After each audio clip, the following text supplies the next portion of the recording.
It's Not Another Buffalo Podcast, hosted by three of the most underqualified sports personalities this side of the canal.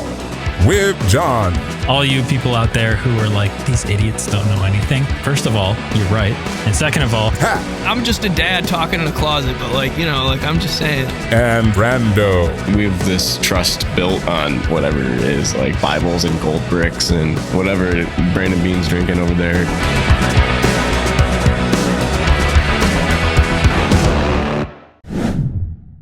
All right, welcome back to Not Another Buffalo Podcast. I'm John. I'm here with my buddies Pat and Brando. Got the whole gang together here on a Tuesday evening. Just so you guys know, we have all kinds of accounts you can follow. Just search Not Buff Podcast on your favorite platform. As long as it's not Farmers Only, we'll probably show up. And I want to let you guys know this episode is brought to you by Small City Realty. Everyone knows it's a tough housing market right now. Feels like everyone and their cousin is becoming a realtor and friending us on Facebook with their realtor pages. But anyway, Zach, he's amazing at what he does. He's awesome to work with. So if you're buying, selling, or need help with property management in Western New York, call my guy, Zach Korzelius, at 585-409-1088. That's 585-409-1088. And I'll also throw his email in the show notes if you want to reach out to him that way. So Zach at Small City Realty, check him out. So anyway, how are you guys doing? I haven't seen you both at the same time in like 3 weeks, has it been? I've been rotating back and forth with the two of those. So you guys know that I've been talking tons of shit about both of you behind each other's backs, right? But not. We're here to settle the beef right now. It was weird last week not being able to do it, and I was really thinking. I was talking to my friend about this. I don't know, John. Maybe you tell me. Maybe when we first started this, I missed one, but that might be my first episode I wasn't on since we started this. No, you said that last time we had that. But I'm pretty sure when did I miss I don't one? remember.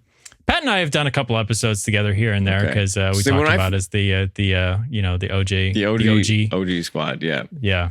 I couldn't remember. What was that, like 2 episodes before Brando came on anyway? So. And then we photo edited a picture of you without a bird on your shoulder.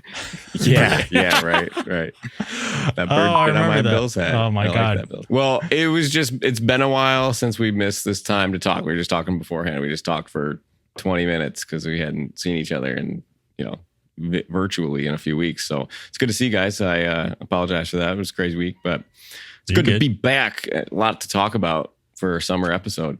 Yeah. I'm surprised we get as many episodes in as we do with how busy stuff has been. Like when we started this, it was like, yeah, man, any night this week will work, and like now we've got so much has changed in the few years that this has happened. I mean, Pat's going to become a dad, if you guys haven't heard. So that's exciting. Brando's got 17 different jobs, and half of them are for the Bills and half of them are for, the education system and stuff like that. And he's coaching 17. A quarter of them are for a golf course. Yeah. A golf course. He's coaching 7 different teams. He's, To elaborate, John, my life basically is exactly the same as what it was when we started this show. I started coaching like the exact same time as we started recording.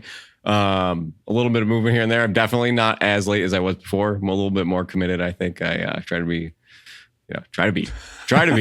says the guy who missed last week. But yeah, Pat's life is different. John, I mean, you've moved since we started this. Your life is going. So yeah, I was gonna say my background looks a lot better. We were able to start doing video. Like when this was audio only, like I was doing it in my bedroom. Yeah, so it's grown a little bit.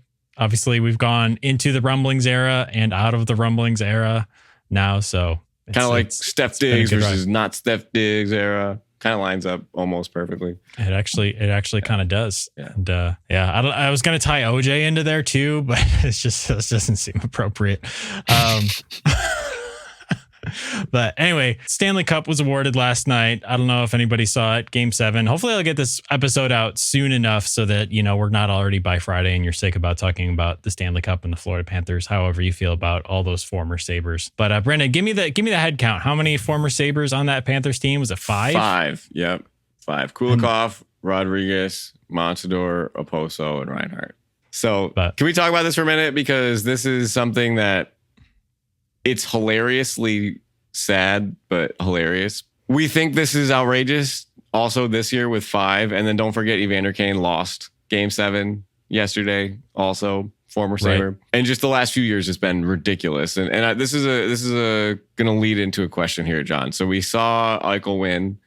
We saw O'Reilly win.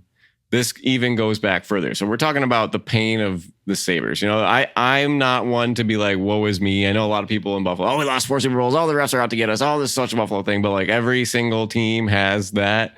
I was watching an E60 on the Rangers for their 94 Stanley Cup final series. And, you know, they were like, oh, this is just the Rangers. The way that they do this, they haven't won a cup in 40 years. This is just this is Rangers hockey. Or Vancouver, they lost game 7 in the finals and then they rioted. That was another E60. You can tell I watched them back to back because I'm talking about them back to back. But they're like, oh, Vancouver, it's just such us. It's typical Vancouver. And I'm like, yeah, you know, every single sports city can have this. And if you're not Boston and you're not Chicago, I feel like it's, you know, the Red Sox and the Cubs, you know, those are the 2 iconic ones. But the Bills may be up there with the 4 Super Bowl losses. But now the Sabres are getting into history now with these franchises that are winning Stanley Cups. I mean, a freaking expansion franchise who's been around for 5 years wins before your 50-year plus organization wins. The Blues won one for their first franchise Stanley Cup. The Panthers are winning their first Stanley Cup. But this dates back. Let's go back for the Sabres history. And I know this is before our time, but Pierre Turgeon, number 1 overall pick for the Sabres. They had a good run. He, believe it or not, got traded. And people don't talk about it because we got Pat LaFontaine in that trade and we won, right? We won games. We did not win the finals because we lost to Dallas and no goal and all, you know, all that good stuff. But they won. They were competitive. You kind of forget about it. Then we got the greatest goaltender of all time, Dominik Hasek, in the 90s, back-to-back Hart Trophy MVPs, back-to-back. Could you imagine Allen going back-to-back MVPs and Hasek's doing it, carrying his team, loses in the finals? Guess what? Requests a trade next year, wins a cup with the Detroit Red Wings. Literally the next year, gets traded out of here. So this has been, you know, a lot of former players for other teams win. It happens every year in every sport. Veterans like Kyle Poso, Ray Bourque is a big one. You can go down the list for hockey, baseball, football, whatever. This franchise for the Sabres is just so beeped up. You know, put a swear word in there if you want to. You know, put a non-swear word in there if you want to be PG.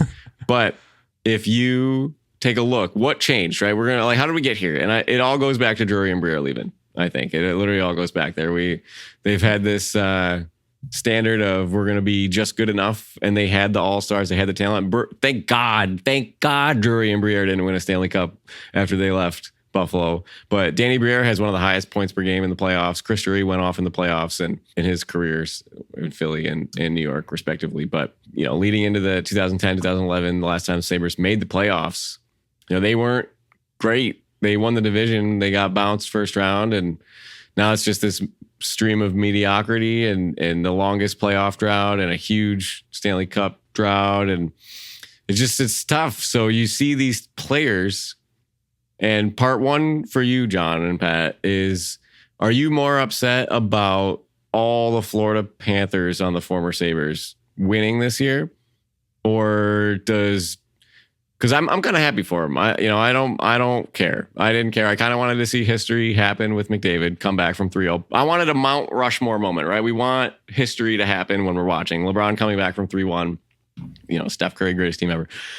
McDavid could have etched himself, if he didn't already with a record-breaking postseason, you know, he could have etched himself as the Wayne Gretzky heir apparent by willing his team back with broken ribs, which he came out with today and talked about. But you know, I'm not upset about that. I'm more upset that Jack Eichel won the cup. That's the one that stings me the most. You know, the guy was kind of a douchebag when he left here, and the comments that he made. And the only moment that we got was when we beat Vegas the first time he was here. And, you know, Alex Tuch scores the empty net goal. That's like the highlight of Buffalo sports for a long time. Buffalo Sabres sports for a long time. But to have Ryan O'Reilly, Mike Shope just talked about this on the radio. Ryan O'Reilly, Sam Reinhart, Jack Eichel, Evan Rodriguez, and Kyle Oposo were like their top 8 scorers, 5 of their top 8 scorers in 2018. And guess what that team's record was? Not great. It was like 25 and 57. 60 points or something like that. 25 and 57. Like, how can you be that bad? You know, and now these guys are contributing. Sam Reinhart, game-winning goal in the Stanley Cup final. Ryan O'Reilly, one of the best playoff runs from a two-way center, gets the Conn Smythe. Jack Eichel, played very well in the playoffs last year. He was, on the ballot for Conn Smythe, doesn't get it. And then you got Robin Lehner, who gets a Vezina trophy. Yeah, I don't know if he officially gets a Stanley Cup. I don't know what his role was officially, but we're sitting here the way that we are, and you try to rationalize it all. So you guys take it away. I just talked for a long time, but I want to know which one hurts you the most. Is it Jack Eichel, Ryan O'Reilly, the Panthers, the Sabres as a whole? What is your status on this? I think it's definitely Jack out of those couple players, but this whole thing is just like it's a +1 in the column of coaching matters. Like, for anyone who thinks that it's even in these sports like the NBA and the NHL, like, coaching really does matter, just as much as it does in the NFL. I feel like, which everyone knows that coaching matters in the NFL scheme. We talk about this all the time, but yeah, no, Jack definitely is the part of that hurts the most because of the way he left, because of the things he said, his attitude towards the fans. And of course we had that one little glimmer moment, which like really makes you feel small as a Buffalo fan when Yes. like, that's what I remember, how pumped up I was that night. I remember how much I was like, yes, like, and I'm like, if you're a fan who's not a Buffalo fan, you look at that and you're like, you're laughing. Like, that's us laughing at Miami fans who are like, they got their moment against the Bills in that heat where the Bills were, all cramping up and, injuries and couldn't finish the job on that game after 500 yards of offense.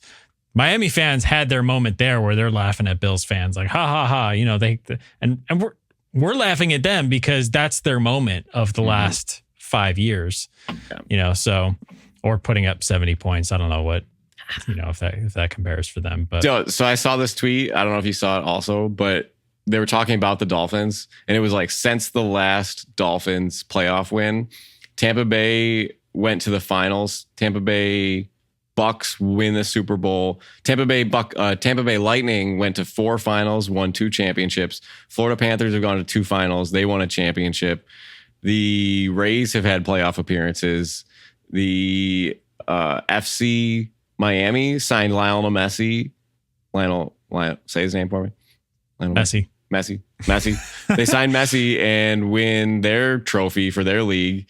And all of this happened. And the Miami Heat, I think they've been to they went to 3 with LeBron and 2 with Jimmy Butler and then 1 with Dwayne Wade. So, and then they won a couple championships. So it's like, everybody's better than the Dolphins, but we're not throwing rocks from our glass house. So. Yeah, exactly. Because you turn around and behind us is the Chiefs fan laughing at us when we're celebrating regular season wins against the Chiefs, and that's really all there is to that. But anyway, I want to talk about this in a larger light and relate it back to the Bills, because obviously, we're Bills podcast here, but I just think there's such a strong comparison when you look at the way that this Panthers team was built, and there's a lot of parallels that we can draw between Bills teams of the last few years. And so anyway, I'm going to take us back a couple of years with Florida Panthers history here. Brandon, correct me if I get anything wrong, but I've got a couple of notes here, so I'm going to try to do my best. Yeah. So 2022 season has just ended. Panthers decide that it's time to make big changes. New coach, new style, new players. Now, why is that surprising?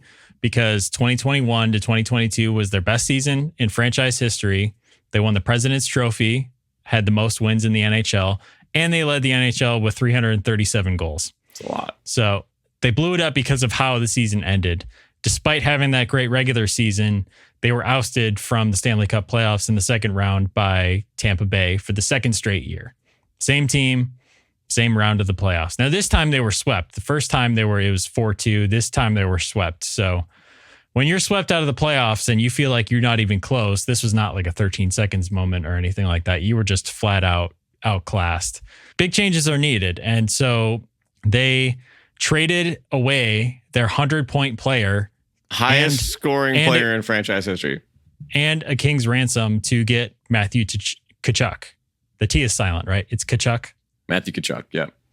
Matthew Tkachuk, and who, ends up being really vital in their past 2 playoff runs. So fast forward to the next season after that, 22 to 23, lost in the finals to Vegas. Obviously, that's Eichel lifting the cup. And then 2023 this year, last night, 1-7 versus Edmonton. And so, like, how does this compare to the Bills of the last few years. Obviously, we have trouble getting past the same old team.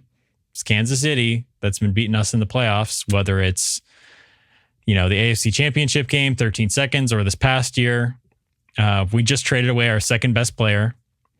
Now, you could argue that we really didn't get as much in return because NFL trades and NHL trades are different, obviously, and the way that teams are built through the draft are, you can get a lot more in the NFL draft than you usually get in the NHL draft. But not even... It's a lot more immediately, but... Sorry. Not even by a little bit. It's by like a ton. The NHL draft, if you don't have a top 15 pick, you're throwing darts at a dartboard across Lake Erie.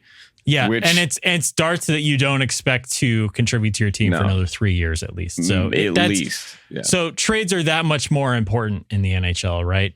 And so Florida has built their team. What did they have? 3 draft picks on their team. So obviously you're not going to go out and. Yeah.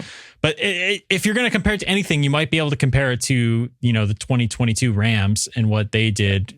Sacrificing first round draft picks like they were $1 bills to try to get players on their team. But anyway, I wonder. I have this thought because obviously you can relate it to this season and next season, right? Because the lesson here is that you can never be too aggressive when it comes to making offseason moves. You can't just run it back year after year. Roster turnover is pretty high as it's ever been in all of sports, not just football. So there's nothing wrong with being too aggressive in the offseason. Florida could have run it back and be like, hey, we had the best regular season, had a tough playoffs. Let's see what we can do again next year. And that's what the Bills have pretty much been doing up until this past season, right? This has been the reset year. This has been the Mitch Morse off the books. This is the Stephon Diggs trade. But before that, they had the gang together. Hyde, Poyer, Trey White, like all those guys through injuries. I know. Jermaine Edmonds, they kept him through his 5th-year option, but didn't sign him after that. So anyway, obviously there's a reset year happening here. Obviously, we're kind of looking at a 2-year progress window now. But the thought crept into my mind that Diggs signed his extension in April of 2022, right after the Bengals game. Right? I wouldn't say they called it an extension. They restructured his deal. Are you sure that wasn't the extension? Because he only signed one extension with the Bills. I thought that was an extension in 2022. Well, we can look it up, but I think it was a restructure. But the restructures often add a year, so he might have gotten an extension. Well, I mean, he was making more money and like annually due to the restructure, though. Like, right. So my thought is like, did the Bills run it back one season too many? So was this past year a bridge too far? Whereas going into last season, after the Cincinnati Bengals lost, if you sensed that Diggs was frustrated, would you have been better off moving him probably for a first at that point? Older guys like Poyer and Hyde, moving on from them a year earlier and trying to move up that timeline 1 year earlier. I don't know if this is exactly a Sean McDermott conversation, because obviously the Panthers fired their head coach after that season as well as brought in a bunch of new players. I think this is absolutely a Sean McDermott conversation. And I think, so first of all, let's clarify this. Diggs signed his 4-year deal April 2022. Yeah. So that right. was an extension. Yeah. Okay, cool. So yeah, that's when you pass the point of no return with breaking things down and building them back up at that point. Well, the part about Florida is, and this is where the NFL and the NHL differ so much, is you need to have such top end talent to win in the NHL. You got to have a workhorse on offense and defense. You need a number 1 center who's a top 10 player in the league, and you need a top 10 defenseman in the league. You look at every single cup team that has won in the last 25 years, they all check those boxes. Most of the teams have 2. So let me ask you this. Is the NFL any different than that? So give kind me of. Like, let's look at the past 4 Super Bowl championships or champions, right? Pat, you want to pull that up for me? Last 4 Super Bowl champions. Obviously, we can probably name them off. It's Chiefs. Then before Rams. That, it's Bucks. Chiefs, Rams. Chiefs, Rams, Bucks, right? Yeah. So it's Patrick Mahomes and Travis Kelce, your superstars, right? Yeah. Well, Tyreek Hill's on there. And Chris Jones, Tyreek Hill. Yeah. Tyreek Hill was already off by the time they won those 2 Super Bowls. But I think you're right. They do need to have it, but the NHL is just so different because you even look at the Sabres, they have really good players. The Red Wings are a good example. They have good players, but they're like top 30 players in their position and they can't get into the playoffs. Like you need Tage Thompson to score 120 goals. But we talked about it. They had Jonathan Huberdeau, who's their like leading franchise all-time scorer coming off of a 110-point season, and you traded him. You traded the best player to ever suit up for your team for somebody better. Matthew Tkachuk is better. He is grimier. He is harder to play against. He's faster. He's tougher. He brings the style of hockey that like everybody thinks of when they think of hockey player. You know, Jonathan Huberdeau is a little softer. He's not as fast. He's not as exciting. And he's fallen off big time since the trade. Whereas Matt Tkachuk has elevated his game. And he's young. So the first comparable here would be the Bills going to get somebody. So if you get rid of Diggs, you trade your best player, like Florida supplemented losing their best player by bringing in somebody better. And Florida also had a huge surround, like Alexander Barkov is a top 10 center. But the other part, these trades that we're talking about with Florida, they have a ton of top 5 picks from the NHL draft. And it's Barkov is a first round pick. Reinhart was 3rd overall. Ekblad was number 1 overall. I want to say they even have like Sam Bennett was maybe 3rd or 4th overall in the same year. You got Matthew Tkachuk. You go through their lineup, and it's chocked full of top 10 picks because they were able to bring in these guys or draft them themselves. But you got to have at least 1 or 2. I mean, it's kind of the blueprint. But with the Bills, you know, you have a guy in place right now at owner and at head coach that brought stability. Whereas, I mean, Florida was kind of like Buffalo. You know, they had a hard time down in that Southern hockey market, and they finally started to get a breath of fresh air. But coaching is different because the coach in hockey, it matters more during practice. Like you need to make a good practice. You got to have good practice habits. You talk about Casey Middlestat going to his first practice in Colorado, leaving Buffalo. He's like, whoa, it's a different level here just in practice. And your coach in hockey dictates line changes and matchups, who they play against each other, and like when to pull the goalie, when to challenge offsides. The coach in football, every single play is impacted by the coach in football. So to see the difference that a new coach made for Florida, it's the conversation that we in Buffalo have had in the last couple of years is what would it look like without Sean McDermott if we had somebody else besides Sean McDermott? The NHL has, you know, this is true in all sports, but this roundabout way of hiring these recycled old coaches. And I want to say the coach for Florida, you'd have to remind me his name, was the coach that has coached the most games in the league before he won a Stanley Cup. And now it's Lindy Ruff, I think, is the next one. So this guy worked real hard to, who has not gotten one. This guy worked real hard to get here, got the right opportunity, got the right blend of players, but it was enough to get him over the hump. And the comparison with McDermott, you know, how long are you going to give him? They brought in new players. They got a new coach. We're bringing in new players, but I feel like in football, you need this coach to mold those new players because he's still kind of good. So I don't know. That's like Doug Collins versus Phil Jackson, though. Like Phil Jackson, like you have Doug Collins takes the Bulls to, you know, the playoffs 3 years in a row and, you know, gets canned. And Phil Jackson, year 2 wins, you know, the NBA finals have basically the same roster. So I don't know. Yeah. I mean, I guess there's also like you were saying about, I guess I don't understand hockey, like business stuff very well, but like how you're talking about, like they're compiling a lot of top 5 picks.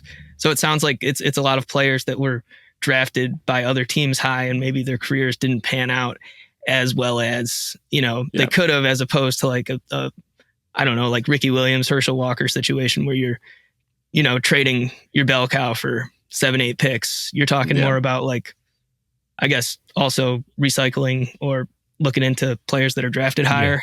Absolutely. Yeah, throwing picks to the wind for players who are already proven in some respect. But you have a guy like Reinhart who was drafted 3rd overall to be a star, who was a good player with Jack Eichel. 30 goals, 30 assists, you know, 60 points, a little less than a point per game. Good player, wanted to be in Buffalo. Said, I'll sign a contract. Give me 6 years, $6 million a year. $36 million deal. And Buffalo wouldn't offer it to him. So Florida trades for him for a first round pick and Devin Levi. And the dude lights it up, 57 goals this year, 110 points. the Stanley Cup winning goal. So it's just something like that. You know, he took a double step. He doubled his production on a new team. Ryan O'Reilly, same thing. In his regular season production, it's the same thing.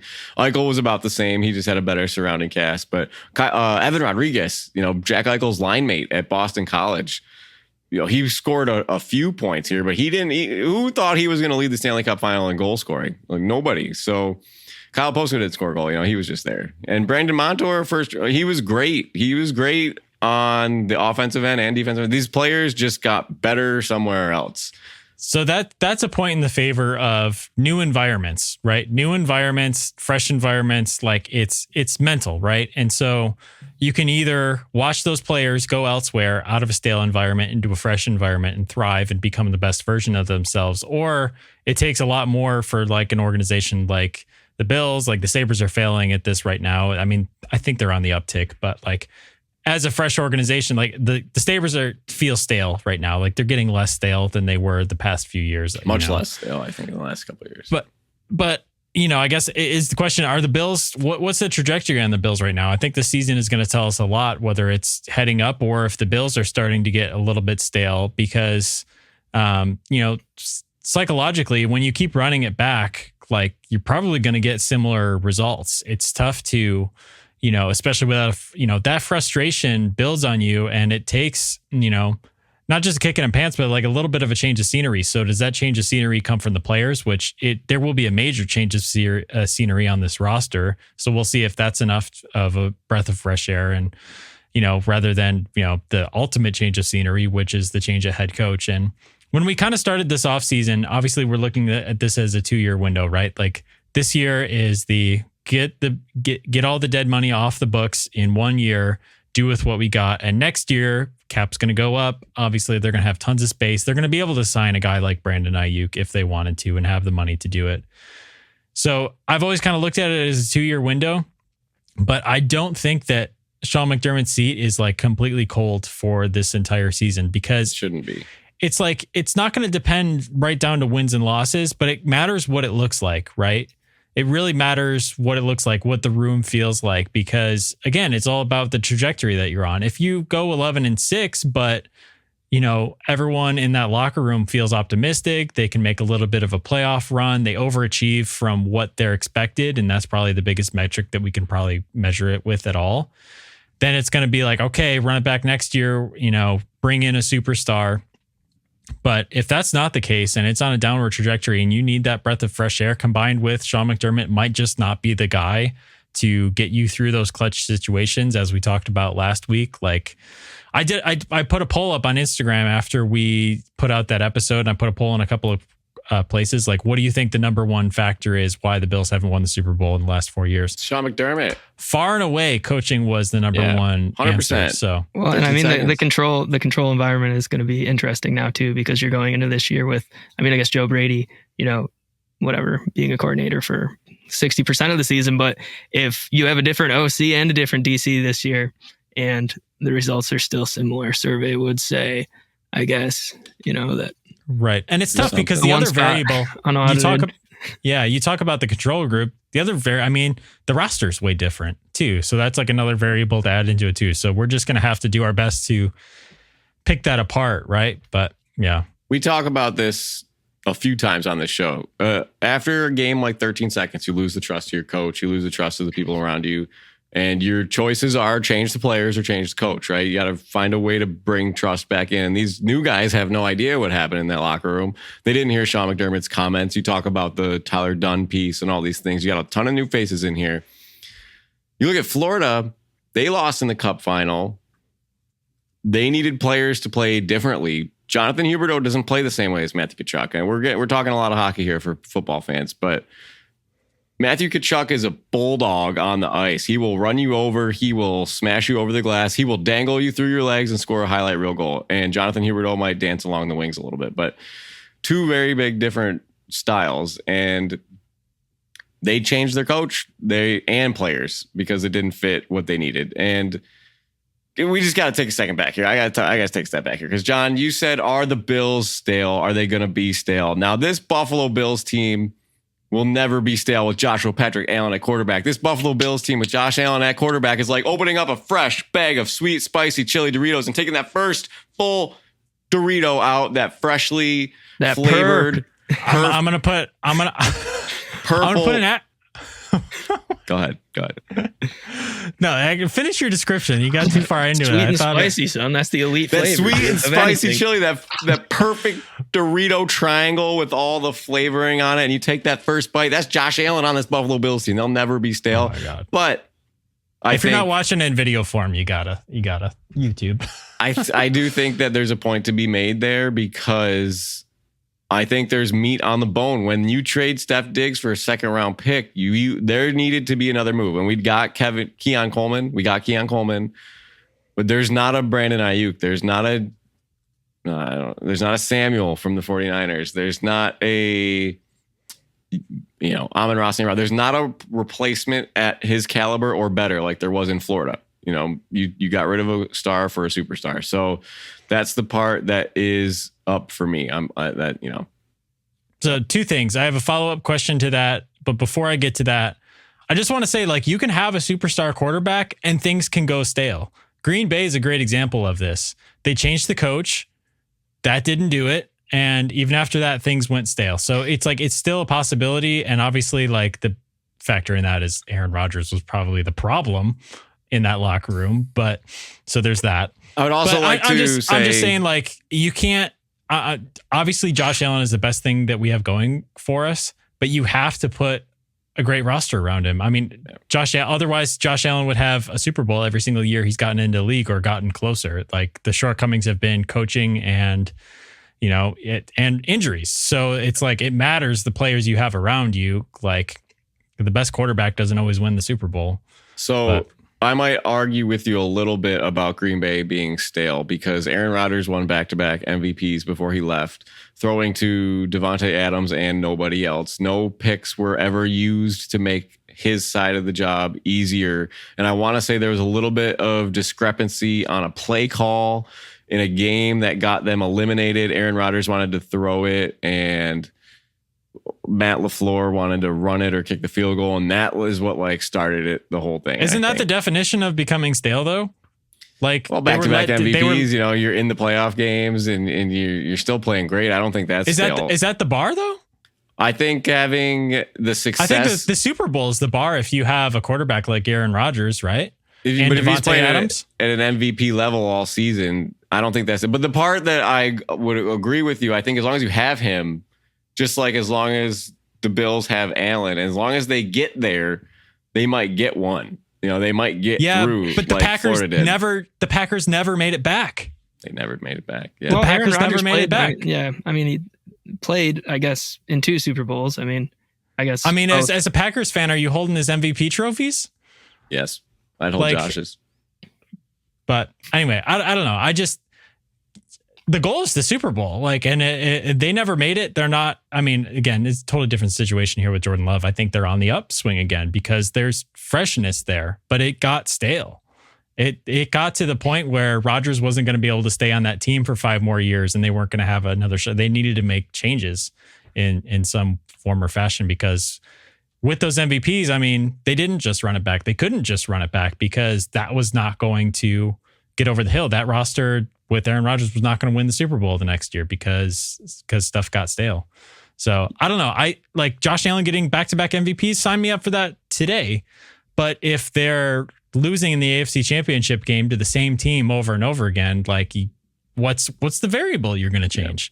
Yeah. It's got to be something. But anyway, to get back to my other follow-up question. Right. So obviously, Kachuk coming in is the piece that really put them over the edge. And Reinhardt, those two together. Yeah, and Reinhardt. So the situation is with Buffalo, they have future first-round picks that are more valuable that they could probably trade for superstar players, right? The return on Diggs, he was getting older. His contract was a little bit of a dead weight too. So the best you were going to do was a second-round pick. You weren't going to be able to just straight up trade Stephon Diggs for a Devontae Adams or a Brandon Ayuk, right? That's not the situation in the NFL.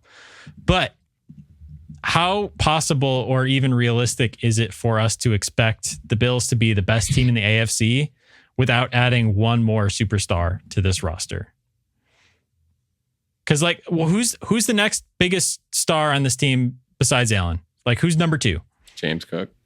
Oh, Matt Milano. James Cook, third in the league in rushing. Matt Milano, Deion Dawkins, maybe. I mean, Von Miller, if he comes back to that's a huge if, because he sucked last season. Like it's got to be Matt Milano, probably, and maybe Terrell Bernard.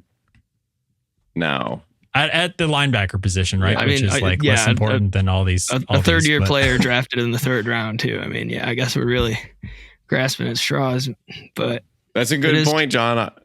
Go ahead, Pat. Sorry. I don't know. I guess we'll see. I couldn't come up with a solid second number 2 though. Honestly, I don't know. That's a good question. It's always been Diggs, right?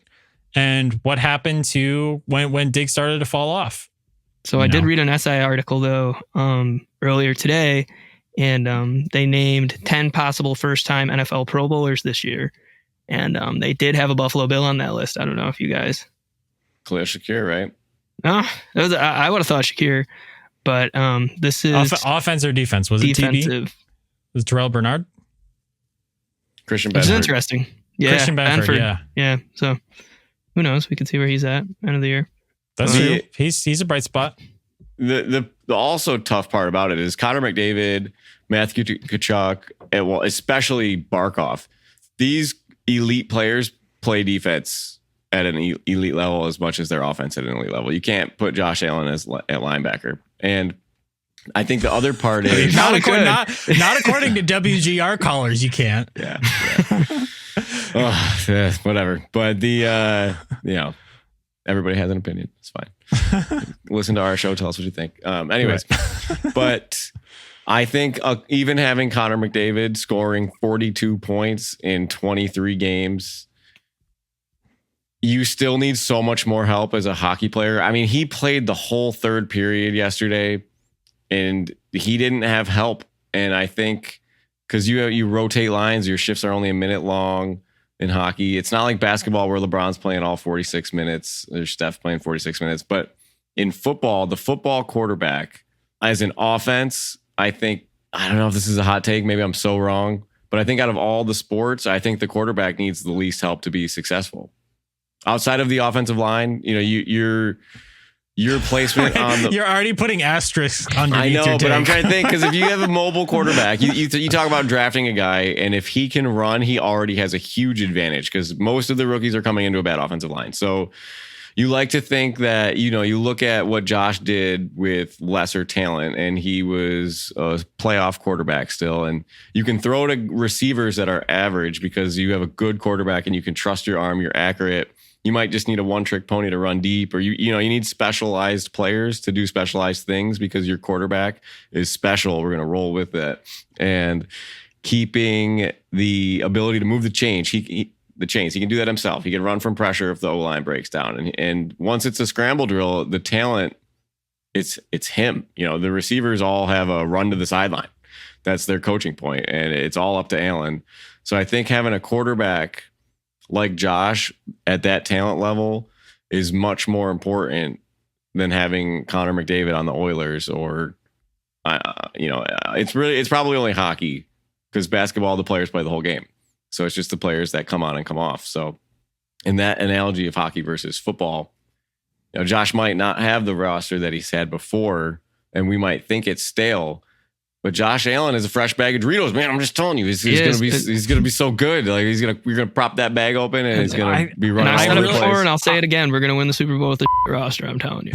But mid roster. You never know how it's gonna go, right? But I mean, he's had good pieces around him already, and that hasn't been enough. Like, are we trying to convince ourselves that if you take away and you give him less, that's going to make the difference? Like, I think it has to look different in some way. I think that maybe if you want to convince yourself of anything, you try to convince yourself that some of those pieces that were core to this team really fell off because of old age. Yeah. And they weren't good enough, and we were overhyping them because of what they were. Mitch Morses, the Micah Hydes, the Jordan Mitch Poyers. Morris was good. You want to talk bad about I agree with that. I'm not trying to make that point. I'm just saying, like, if you're trying to convince yourself of that, then maybe that's what you tell yourself, that a bunch of young guys coming in is going to be a breath of fresh air. And it's probably a combination of both, right? Like, you got older on the back end, the safeties coming in, you're probably going to, have a fall off in experience, but you might get a crazy athletic play out of stuff like that. So, but yeah, I think that Brandon, your point is probably right, that having the great quarterback is the most important piece, but a quarterback with no help around him probably isn't going to win the Super Bowl. Yeah. I think of Deshaun Watson in Texas going 4-12 and leading the league in passing, but I don't know. It's tricky because you're giving that argument, and those players that were here because we ran it back so much, they lost in the AFC Championship game in 2021 in their primes.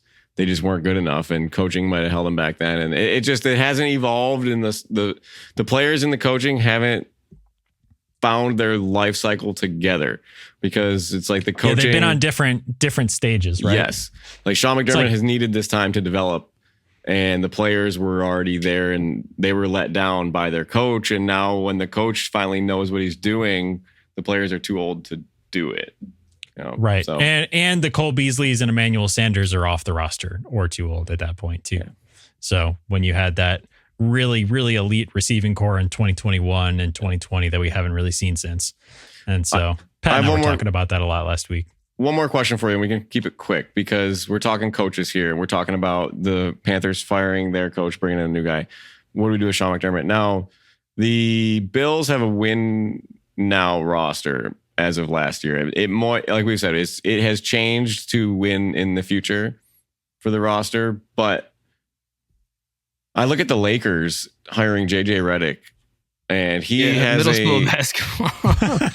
Yeah, I mean, he played at Duke. He has had a lot of good coaches, but he is a first-year head coach learning the job with a win now roster. But it is not the talent of the other rosters. So he's kind of in a tough spot, and you don't want to put.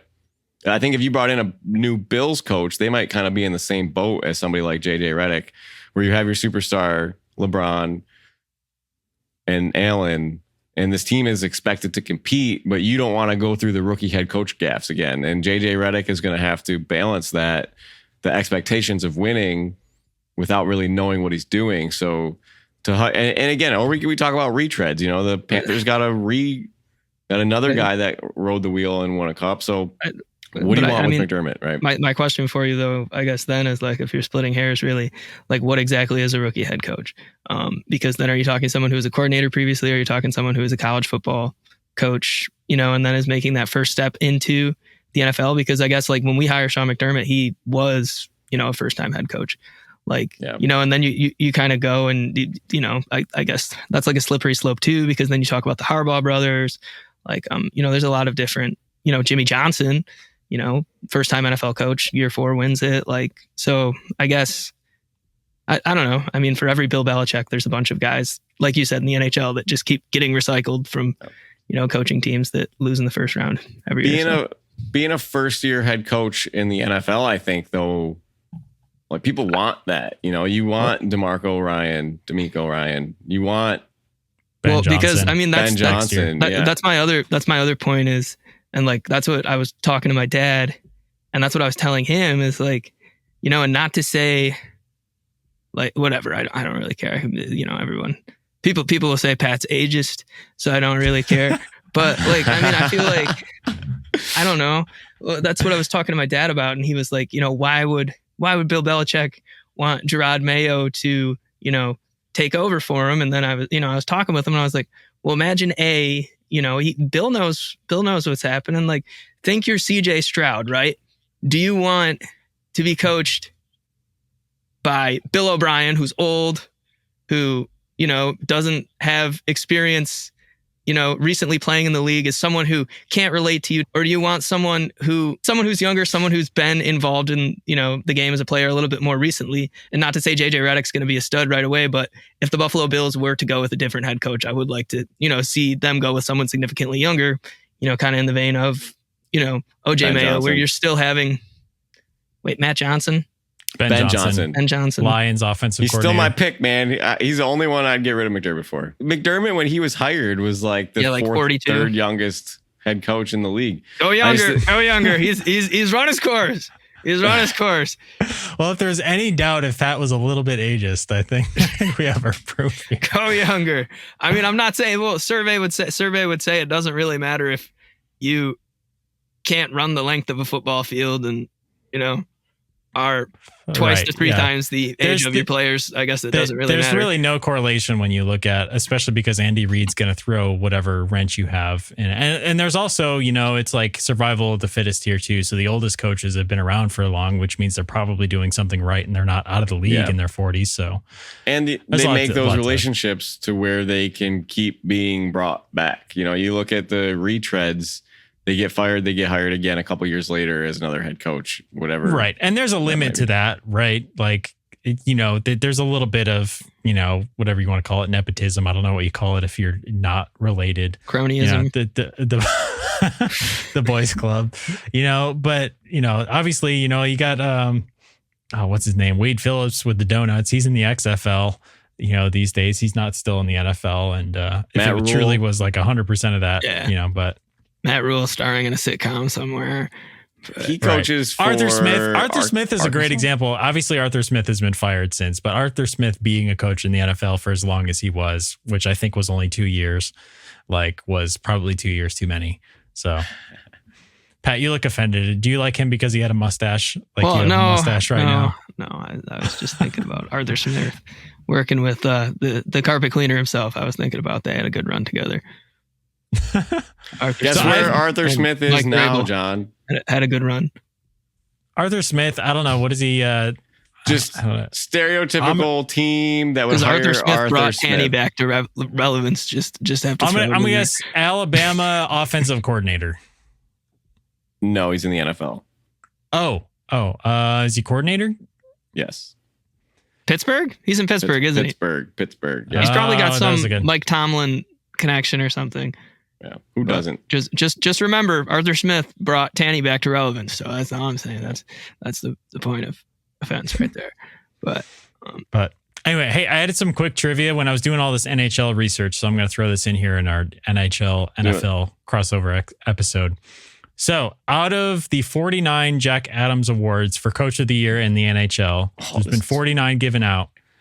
How many of them? You don't have to name coaches. I don't know the Coach of the Year from last year. I don't know who won it this year. This is a funny I didn't even know that Lindy won it once. I forgot about that. For New Jersey, right? No, he won it for the 05-06 Sabres, I think. Really? He won by 1 point over the guy Peter Laviolette, I think, who used to coach for Nashville and a bunch of other places. Anyway, out of the 49, you just have to guess a number. You don't have to guess names. Out of those 49, how many were American born? Do you think? 6. Pat, you have a guess? None. Two. One guy, John Tortorella, won it twice, and Dan Bylsma, former Sabre coach, won it with the 2010 to 2011 Pittsburgh Penguins. Dan Bylsma. Is he coaching Utah now? Is he the Utah head coach for next year? Have they picked a name? Are they the Yeti? Are they the Utah Yeti? They put in a whole bunch of trademarks. Now, it's super interesting. I saw a headline from Utah's sports section where it highlights Dan Bylsma's resume, and there was not one picture of the Sabre stuff. Of the Sabre stuff. It just didn't exist. It just blanked away for that time where he was coaching Stanley Cup champions on this team, and he sucked. Oh, Brandon, I'm so sorry I cut you off halfway through there. I was like, wait a second. Utah has a sports section?